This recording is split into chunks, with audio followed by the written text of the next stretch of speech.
Hello guys, तो कैसे हो आप लोग। उम्मीद करता हूँ बहुत अच्छे होंगे। स्वागत करता हूँ अपने यूट्यूब चैनल टेक्नोलॉजी में। और दोस्तों आज का ये जो वीडियो है वो काफ़ी ब्रीफ कंपैरिजन होने वाला है गैस चूल्हे और इंडक्शन चूल्हे के बीच में। शायद ये वीडियो थोड़ा हेल्पफुल हो अगर आप इस चीज़ को लेकर कंफ्यूज हो कि आपको गैस चूल्हा लेना चाहिए या फिर इंडक्शन चूल्हे की तरफ बढ़ना चाहिए। तो उम्मीद करते हैं कि लास्ट तक जाते जाते आपको ये सारी चीज़ें क्लेरिफाई हो जाएंगी। उससे पहले दोस्तों आपको बताते हैं कि ये जो कंपैरिजन वीडियो है ना, ये कुछ पॉइंट्स मैंने इस पर मेंशन कर रखे हैं। उसी पॉइंट्स के आधार पे इसको मैं कंपेयर करूंगा। सबसे पहला पॉइंट है अवेलेबिलिटी को लेके, दूसरा पॉइंट है दोस्तों सेफ्टी को लेके, तीसरा पॉइंट है यूजर एक्सपीरियंस को लेके, चौथा पॉइंट है दोस्तों इसका मेरिट क्या है, पांचवा पॉइंट है डीमेरिट क्या है, और छठा पॉइंट है दोस्तों एक्सपेंसेस। जी हाँ दोस्तों, एक्सपेंसेस का मतलब कितना खर्चा किस में होता है। तो एक्सपेंसेस आपको सबसे लास्ट में बताऊंगा, इसलिए लास्ट तक बने रहिएगा इस वीडियो में। और दोस्तों आगे बढ़ने से पहले आपसे एक बात कहना चाहता हूँ, यार वीडियो आप लोग देख लेते हो लेकिन चैनल को सब्सक्राइब नहीं करते हो। यार सब्सक्राइब करो, वो जो नीचे लाल वाला बटन है ना उसको प्रेस कर दो। साथ ही साथ बेल आइकन को भी आप दबा सकते हो, उससे आपको सारी नोटिफिकेशन हमारी वीडियो की आ जाएगी आप तक सबसे पहले। तो चलिए दोस्तों शुरू करते हैं आज का ये वीडियो। दोस्तों सबसे पहले पॉइंट जो कि हमारा है अवेलेबिलिटी यानी उपलब्धता के आधार पर हम पहले इसे परखते हैं। दोस्तों उपलब्धता की बात करें तो आपको पता है कि गैस चूल्हा जो है उसे चलाने के लिए हमें चाहिए होता है गैस सिलेंडर, और इंडक्शन चूल्हे को चलाने के लिए हमें चाहिए होता है इलेक्ट्रिसिटी। जी हाँ दोस्तों, तो अभी रिसेंट टाइम की बात करें तो लगभग दोनों ही चीज़ें हमें काफ़ी आसानी से उपलब्ध हैं। लेकिन दोस्तों गैस चूल्हे के कंडीशन में आपको एक चीज़ ध्यान रखना होगा कि यहाँ पर महीने आपको अपने गैस सिलेंडर को रिफिल कराना पड़ता है, लेकिन इलेक्ट्रिसिटी वाले कंडीशन में इंडक्शन चूल्हे में ऐसी कोई भी प्रॉब्लम नहीं देखने को मिलती है। तो अगर अवेलेबिलिटी के आधार पर बात की जाए तो यहाँ पर प्रेफरेबल होगा इंडक्शन चूल्हा। तो अब दोस्तों बात करते हैं हम दूसरे पॉइंट की, जो कि है सेफ्टी मेजर्स को लेके। जी हाँ दोस्तों, आपको पता है कि जब भी हम इस टाइप के किसी चीज़ को यूज करते हैं तो वहाँ पर हमारी सेफ्टी इंश्योर होना बहुत ज़रूरी है। तो सबसे पहले केस में हम दोस्तों गैस सिलेंडर के बारे में बात करेंगे। दोस्तों आप अक्सर सुनने में आता है कि गैस सिलेंडर में इस गाँव में या उस शहर में गैस सिलेंडर में आग लग गई, जिसकी वजह से युवती झुलस गई, घर की जो महिला थी, जो मुखिया थी, वो झुलस गई। इस टाइप की खबरें आपको सुनने को मिलती है। यहाँ पर हम कह सकते हैं दोस्तों कि गैस सिलेंडर की जो सुरक्षा है वो उतनी रिलायबल नहीं है जितनी रिलायबल होनी चाहिए। तो अब हम बात करते हैं दोस्तों इंडक्शन चूल्हे के बारे में। इंडक्शन चूल्हे में दोस्तों ये भी काफ़ी हाई वोल्टेज पे काम करता है, जैसे 1500 वाट से लेके 2000-3000 वाट तक के इंडक्शन चूल्हे आते हैं। लेकिन दोस्तों यहाँ पर आपको डिफरेंट टाइप के सेफ्टी मेजर्स भी देखने को मिलते हैं, जैसे एंटी शॉक होता है, ऑटो ऑफ होता है, ये सारी इसमें फीचर्स आपको देखने को मिलते हैं, जिसकी वजह से आपको करंट लगने का डर कम हो जाता है, इवन होता ही नहीं है। साथ ही साथ दोस्तों आप अपने घर में भी MCBs वगैरह लगा रखे होते हैं, जो कि आपको जब भी शॉक लगता है तो वो ऑटो कट हो जाता है। इस केस में भी अगर सेफ्टी मेजर्स की बात करें मेरे हिसाब से इंडक्शन चूल्हा बेस्ट है। तो अब आते हैं दोस्तों हम अपने तीसरे पॉइंट की तरफ, जो कि है यूजर एक्सपीरियंस। जी हाँ दोस्तों, आपको तो पता है कि गैस स्टोव जो है वो हमारे घरों में बहुत दिनों से यूज होता है, सालों साल से गैस स्टोव यूज होता चला आया है। इसलिए जो हमारे घर में मदर्स हैं, सिस्टर्स हैं, उन्हें आदत हो गई है, वो हैबिचुअल हो गई हैं इस चीज़ को यूज करने के लिए।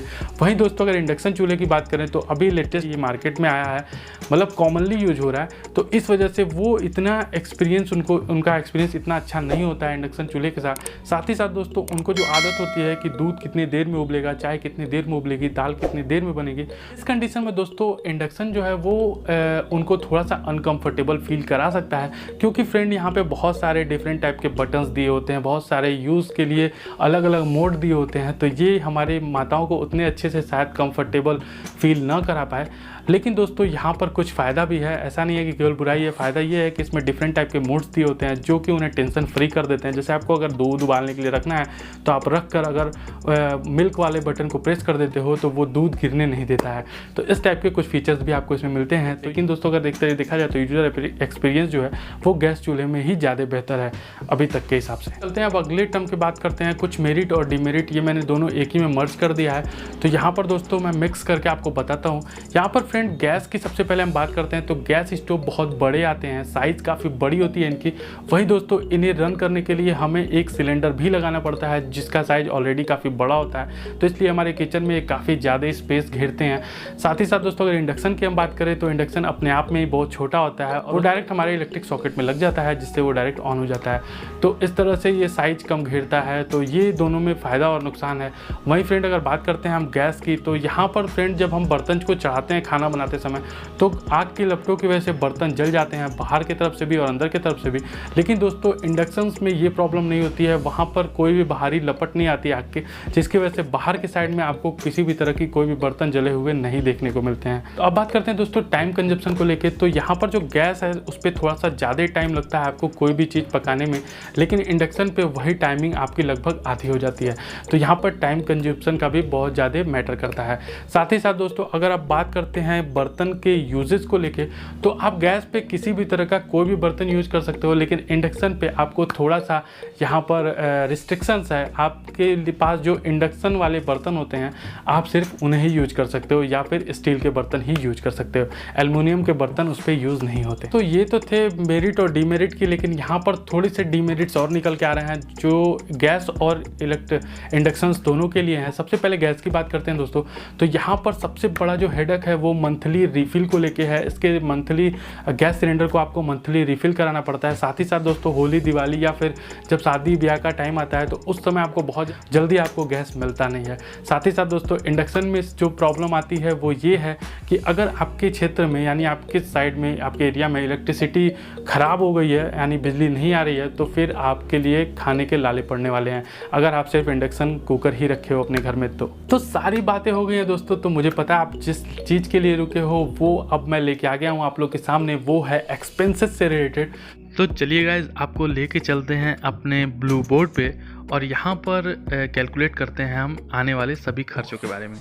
तो सबसे पहले आपको कुछ क्राइटेरियाज़ मैं बता देना चाहता हूँ, क्योंकि किसी भी एक्सपेंस का जो हम कैलकुलेशन करते हैं उसके किसी क्राइटेरिया के बिहाफ पे करते हैं, ओवरऑल हम कैलकुलेशन नहीं कर सकते हैं। तो यहाँ पर मैंने मान लिया है कि 4 लोगों की एक फैमिली है और आप अपनी ज़रूरत के हिसाब से घटा बढ़ा सकते हो। अगर आपकी फैमिली में ज़्यादा मेंबर्स हैं तो आप उससे इंक्रीज कर सकते हो। इस खर्चे में आप डबल ट्रिपल जितनी भी फैमिली है आप उसके हिसाब से घटा बढ़ा सकते हो, आप समझ गए होगे।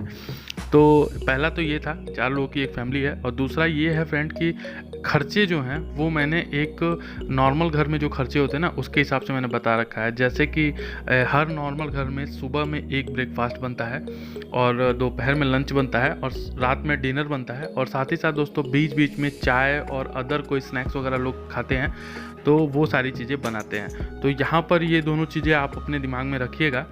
तो चलिए सबसे पहले वाले पार्ट में हम बात करते हैं गैस सिलेंडर के खर्चों के बारे में। तो यहाँ फ्रेंड अगर ऊपर बताई गई सारी क्राइटेरिया आप फॉलो करते हुए जाते हो, तो अगर 4 लोगों की फैमिली है और लंच, ब्रेकफास्ट, डिनर और अदर सारी टी वगैरह जो अदर स्नैक्स हैं वो सारे खर्चे हैं, तो यहाँ पर फ्रेंड एक जो गैस सिलेंडर होता है वो एक फैमिली में अराउंड 40 दिनों तक चलता है। ये ऑन एवरेज है, किसी का 2-4 दिन आगे पीछे भी हो सकता है। तो ये यहाँ पर 40 दिन चलता है। तो अगर मैं रिसेंट सिलेंडर प्राइस की बात करूँ तो लगभग 870 रुपये सिलेंडर की प्राइस इस समय चल रही है।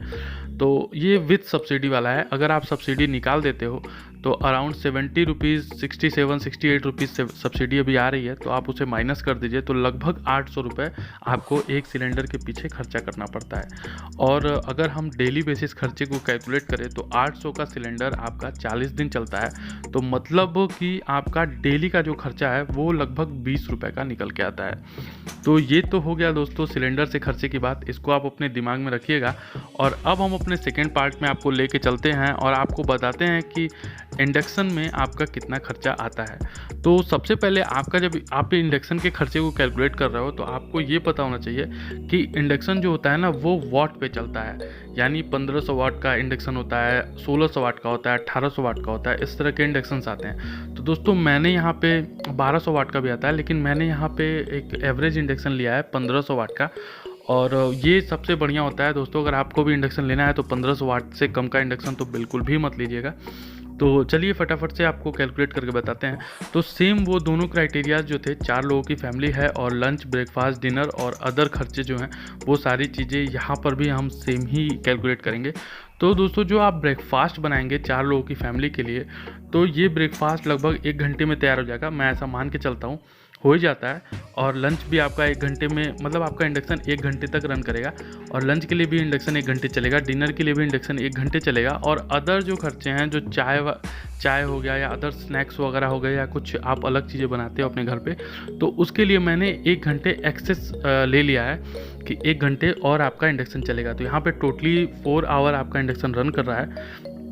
अब आपको एक बात यहाँ पे ये जानना होगा दोस्तों कि अगर 150 वाट का अगर 1500 वाट का जो इंडक्शन है वो अगर 1 घंटे लगातार अपने फुल लोड पे चलता है तो ये अराउंड 1.5 यूनिट जो है मीटर में रीडिंग दिखाता है, ठीक है। तो यहाँ पर लेकिन दोस्तों आपको एक चीज़ क्लियर होना चाहिए कि इंडक्शन जो है ना वो फुल लोड पे रेगुलर नहीं चलता है, यानी जो आप अपना 4 घंटे इंडक्शन का यूज करोगे तो ये पूरे फुल लोड पे नहीं चलेगा, बल्कि ये कुछ कम लोड पे हमेशा चलता है। फुल लोड पे बहुत कम ही इंडक्शन चलता है क्योंकि उतनी आपको ज़रूरत ही नहीं पड़ती है। तो मैं यहाँ पे ऑन एवरेज इसे निकाल देता हूँ 1200 वाट।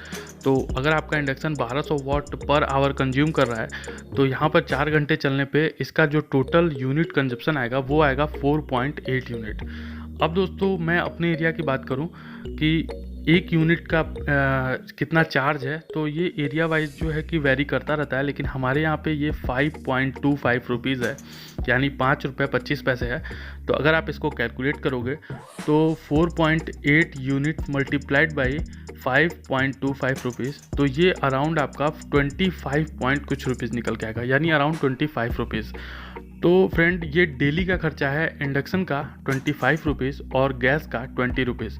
तो आप एक आइडिया ले सकते हो, रफ आइडिया, कि आपका इंडक्शन में कितना खर्चा होने वाला है और गैस लगाने पे कितना खर्चा होने वाला है। तो आप जो है कि अपने हिसाब से इसे डिसाइड कर सकते हो कि आपको इंडक्शन के साथ जाना चाहिए या फिर गैस सिलेंडर के साथ जाना चाहिए।